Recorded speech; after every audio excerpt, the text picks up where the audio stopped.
Hola, soy Antonio Sala. En este vídeo vamos a hablar de propiedades adicionales de la matriz de ganancia relativa en control multibucle. La matriz de ganancia relativa se utiliza en control multibucle para seleccionar buenos emparejamientos entre sensores y actuadores cuando esa ganancia relativa está cercana a 1.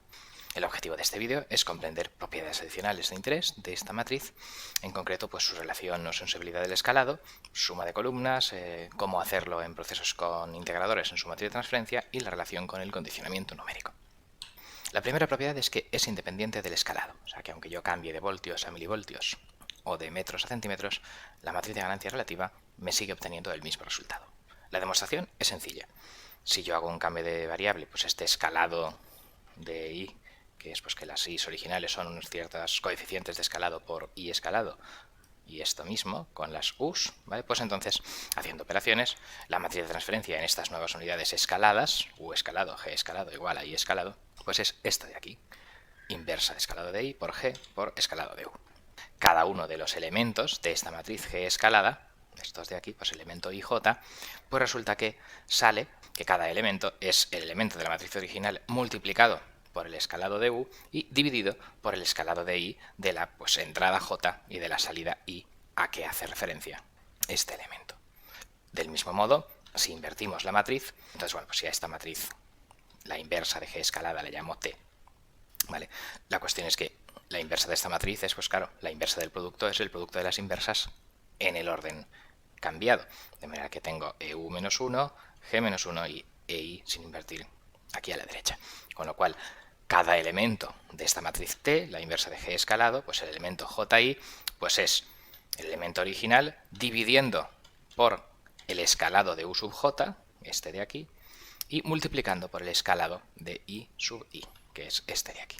¿Vale? Con lo cual, si ahora calculamos la matriz de ganancia relativa, pues resulta que si yo multiplico este por este, el G escalado IJ por T escalado JI, que es la definición del elemento de matriz de ganancia relativa, pues entonces resulta que sustituyendo el EUJ se cancela y el EII también se cancela y me queda pues exactamente el producto de G por T originales, que es el elemento de la matriz de ganancia relativa de la matriz antes de haber hecho el escalado. Significa que la RGA es interesante porque es un elemento que no depende de las unidades. Me da algún tipo de propiedad estructural del sistema adimensional.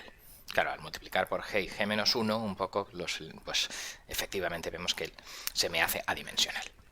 La siguiente propiedad a discutir es que la suma de filas y columnas es 1. El producto de la matriz por su inversa es la identidad, entonces pues si t es g menos 1, pues gt es la identidad, y en este producto pues el elemento ii de este producto de matrices se puede expresar pues como la suma de g y j, tji, esto obviamente da 1, pero resulta que este producto también es la suma de una fila de la matriz de ganancia relativa, que es cada uno de estos componentes, con lo cual, bueno, pues efectivamente eso da 1, y haciendo algo parecido con la transpuesta, resulta también la idea por columnas, ¿vale?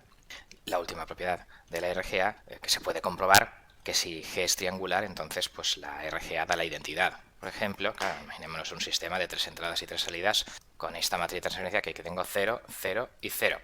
Entonces, la tercera de las salidas, como solo puede ser utilizada con el actuador 3, pues por sentido común estamos obligados a utilizar este. Entonces, si utilizo este emparejamiento, pues obviamente en la segunda de las salidas, como este actuador tercero ya está utilizado, solo puedo utilizar este, y si ya he utilizado los 2 y 3, pues en la primera solo me queda el primero. ¿De acuerdo? Con lo cual, en matrices de transferencia triangulares, el emparejamiento intuitivamente posible resulta el diagonal, y bueno, pues es importante saber que eso es precisamente lo que recomienda en este caso tan claro la metodología de ganancia relativa, ¿vale? Y también, claro, si fuera una permutación de una matriz triangular, pues entonces la RGA sería unos unos en los sitios pues adecuados, digamos, con los únicos emparejamientos posibles, ¿vale? Bien, pues ya tenemos revisadas estas propiedades. Lo siguiente que vamos a discutir es cómo evaluar la matriz de ganancia relativa cuando los procesos tienen integradores. Porque claro, esta fórmula se utiliza poniendo aquí la matriz de ganancia estática, pero cuando tengo integradores la ganancia estática es infinita. Entonces, en ese caso, la matriz de ganancia relativa se calcula simplemente, pues en vez de sustituir ese por 0, que da infinito, pues sustituir ese por un número muy pequeño, o sea, formalmente pues sustituimos por el límite cuando ese tiende a 0. ¿Cómo lo hacemos con MATLAB? Pues tengo esta matriz de transferencia G, bueno, pues si sustituyo S en vez de 0, que sería la ganancia, por pues 10 elevado a menos 6, pues es suficientemente pequeño, y esta cosa de aquí, pues claro, pues da una matriz numérica, ya no es de transferencia, lo he sustituido S por un numerito, esta RGA es una matriz numérica y resulta en esto de aquí. ¿Vale? Entonces, pues esto está suficientemente cercano para que, aparte del quinto sexto decimal, pues esto sea el límite de la RGA cuando S tiende a 0, y por lo tanto los emparejamientos cercanos a 1 que recomendarían serían este, este y este. La última idea que vamos a ver en este vídeo es la relación de la matriz de ganancia relativa con el condicionamiento numérico. El número de condición de una matriz G, gamma de G, ¿vale? Pues es el cociente entre la ganancia máxima, el máximo de sus valores singulares, y la ganancia mínima, el mínimo de sus valores singulares. La idea básica del condicionamiento lo que me dice es que, por ejemplo, pues que si I es G por U, pues claro, si yo tengo un pequeño error en el posicionamiento de U, que es U más delta U, pues entonces, claro, este G por delta U será el error delta I que yo cometeré al equivocarme posicionando U. El valor máximo que podría tener esta fracción es el máximo del numerador dividido por el mínimo del denominador. Entonces el máximo del numerador es ganancia máxima, valor singular máximo, por delta U, y el valor mínimo del denominador es ganancia mínima de G por tamaño de U. El error porcentual en la entrada podría ser multiplicado por el número de condición, resultando en un error porcentual en la salida. Y claro, pues en control, por ejemplo, si esto es 20, pues significa que un error del 5% puede ser un 100% ahí. Por lo tanto, pues un número de condición mayor que 20, pues es básicamente un proceso dificilísimo o imposible de controlar en la práctica, ¿vale? O sea, un proceso mal condicionado hace que los cálculos con él sean poco confiables, ¿vale? Aquí hay un pequeño error, porque este número de condición depende de las unidades. Si yo tengo una función de transferencia, una matriz de transferencia cuya ganancia es la identidad, pues claro, si paso la segunda salida, esta de aquí, a milivoltios, pues entonces si esto era 1 voltio, al pasarlo a milivoltios, pues tengo 1000 milivoltios. Entonces, claro, el número de condición de esta matriz es 1, todo se multiplica por 1, pero aquí la ganancia máxima es 1000 y la mínima es 1. Y entonces este número de condición pues es de 1000.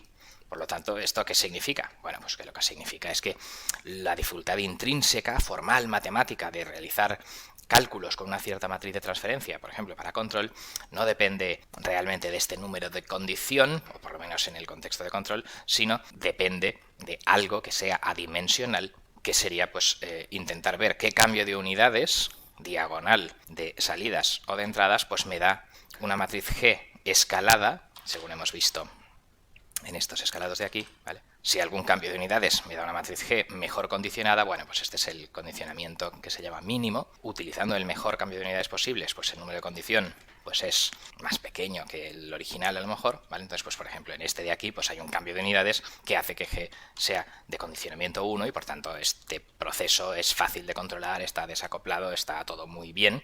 Entonces, pues esa es un poco la idea, ¿vale? Lo que nos interesa no es discutir sobre el número de condición, sino sobre el número de condición mínimo para ver la dificultad intrínseca en controlar un proceso.